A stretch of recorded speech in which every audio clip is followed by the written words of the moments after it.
75% of Americans in the next 2 to 5 years are going to lose their job, get a reduction in pay, or go from full-time to part-time.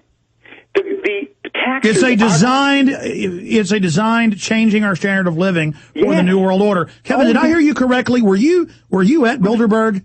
Yeah, I was in Greece. And because I have friends who are there. I'm right now, by the way, you're not going to believe where I'm at. I'm in Rotterdam, Germany, which is where Bilderberg had their meeting a few years ago at the same hotel, the Sea Hotel Uberfahrt. So you're hanging out with the Crown Prince, and you're telling me you were in a capillary sub-meeting of Bilderberg, because I know they have those, or I know you're not supposed to say. You're just letting me know you were in the area. All I can say, I was in the area, and many of the people that were there and our members are, in fact, people that I converse with on a regular basis. Now, I noticed that big palace with 3 hotels they shut down was right off the bay with all the yachts. Yeah. So I guess you were back and forth. The yachts are great. What about, what's on them is even better, huh? but here's the funny thing, and people listening, all people, if you know the inside scoop of things, making money is the easiest thing in the world to do. That's why guys the economic downturn doesn't affect people at the highest levels. Exactly. Let me tell you a short story. This is an incredible interview. I met my in-laws yesterday for Memorial Day, eating lunch, and I explained to them about gold and silver trading and about the business. And I said, all you do is basically the opposite of what the mainstream media says to do. And I was telling them 6 years ago at that table, I said, buy gold and silver. Silver's at $5, gold's at $300. It's going to go up in the next 5-6 years to close to 1,000 or higher. And they go, no, we remember you telling us that, but still they won't listen. And I mean, that's what's so frustrating is that that's why it's such a joke to the elite. You can even tell the public the media is lying to them. They don't want to believe it. No, they don't want to believe it. It's really comical. But let me give you asked earlier about the groups. Both Bilderberg, Council on Foreign Relations, and a bunch of other groups. There's in these circles, I would suggest to you that there are 2 factions, a small faction and a big faction. The big faction categorically believes that they are genetically superior than the rest of the population. But there is a small faction, and this faction are the ones that are feeding me information, probably Daniel Estulin information, and so forth. This small faction are people that really have come to the conclusion that some people are smarter than others. Some people are more talented than others. Some people are more, motivated to work hard than others. Some people are lazy. Some people aren't. But everyone should be allowed to succeed or fail based on their own choices and initiative. There shouldn't be 2 classes. There always will be, but everybody should have the same opportunity. And that's where there's a split and a division right now at the highest levels. Now, I've been told that it's mainly the younger crowd, and by that, kind of like the Google CEOs and people who are elitists, but they say, come on, we don't have to wipe everybody out, and let's give people a chance. And then there's kind of the old Rockefeller faction that is, I'm 94, launch the operation immediately.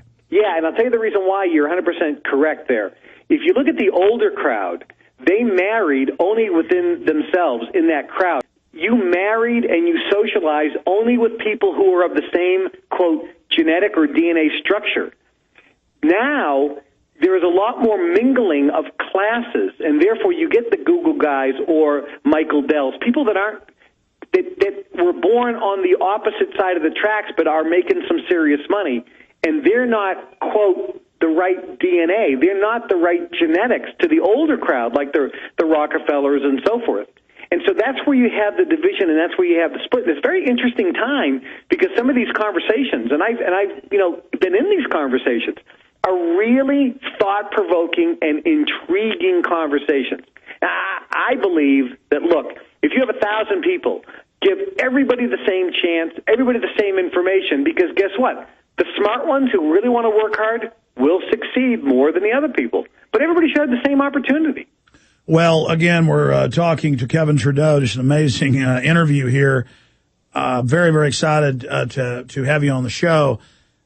Dealing with Bilderberg, any other information that came out, anything else you can tell us that you weren't told to be secretive about? Well, I think what people really need to understand is in America, for the next 2 to 5 years, here's what's going to happen. Number one, there's going to be an increased number of people losing their jobs, going from full to part-time, or getting a reduction in pay. So 75% of the people in the next 2 to 5 years are going to have less money coming in. Taxes and fees are going to go up. So more money's going out, okay? There is going to be a level of inflation. And that's still going to be controlled by the Fed, but there is going to be some type of inflation. It's undecided whether they want the inflation to be so rampant where the U.S. dollar no longer becomes the monetary supply of the world, the reserve currency. That's still being debated because, quite frankly, China wants their dollar to be the reserve currency. And keep in mind, Bilderberg is only North America and Europe. And there's another group in a different faction in Southeast Asia. And I've been down there. They're at odds. It's a very interesting... Who are the Arabs mainly allied with, Europe and the U.S.? The Arabs are allied with themselves. Yeah. They're 100%, and I just was there in Bahrain. Basically, they're themselves. It's oil. They know they got about 50 years left, so they're diversifying into banking. You know, you've said it on the show so many times. The first number one way to control the planet or control everything is control the money, and that's control the banks. So that's always number one. The other factor, there's another factor that was discussed at the meeting in Greece, and that is something that no one's talking about. And me and a buddy of mine knew about this 4 years ago, and we've been really heavily invested in this. Water. Oh, yeah. I mean, you notice European and other companies will pay 10, 15 times what reservoirs and aquifers are worth. They are grabbing it all up, aren't they? Yes. Water is the next oil. Because if you control the water supply and the water flows, you have even more control than you do with oil. It's very interesting when the last James Bond movie was all about this great, wonderful, quote, environmentalist, who in fact was the evil villain trying to control the water. I think it was Bolivia or something in the movie. But believe me, when you watch movies, Hollywood is used categorically, and this has been documented throughout history, as the way to begin to desensitize people to different concepts. I mean, do you remember back in the old days, a guy would be at a firing squad, and they would say, and this is a black and white movie, they would say, do you have any last requests? Yeah, I want a cigarette. Wait a minute, a cigarette is your last request? That was programming product placement for a cigarette. Of course. I mean, okay, Alex, what's your last request? It's probably not going to be a cigarette. Well, what do you want after sex in all the movies? They want a cigarette. I mean, that's like Edward Bernays was paid to say bacon had to go with eggs in the morning. Nobody ate bacon. It was kind of like a junk thing used for cooking in stews. Exactly. But now and cognac. Cognac is from the grape skins that they threw away. Exactly. So they create markets. They create markets. You know, Kevin Trudeau, so you're hanging out with Bilderberg. So who's coming after you here in the States? The bigger special interests, the drug companies that don't want you exposing them? Yeah, well, when I wrote the book Natural Cures They Don't Want You to Know About, I was the first guy to say something, which is heresy. I said drug companies don't want to cure disease. All they want to do is sell drugs. Drug companies are publicly traded corporations who the officers and directors have a legal responsibility, a fiduciary legal responsibility to increase shareholder value. If a drug company's goal was to eliminate all disease, they'd all be bankrupt. And I pointed that out. And I pointed that out that they're publicly traded companies. They have to increase drug usage per person. They want more people taking more drugs on a regular basis.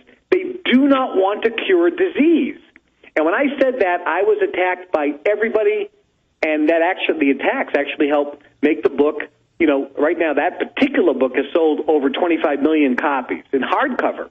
Now, I haven't read all your books, but I remember listeners sent me a mailing you did about one of your books about how you got recruited into the Brotherhood, didn't know it was a sellout at first, but got out of it. So you're somebody that was in the group, out of the group. And people don't believe this, but I mean, you're a guy that makes billions a year. They better.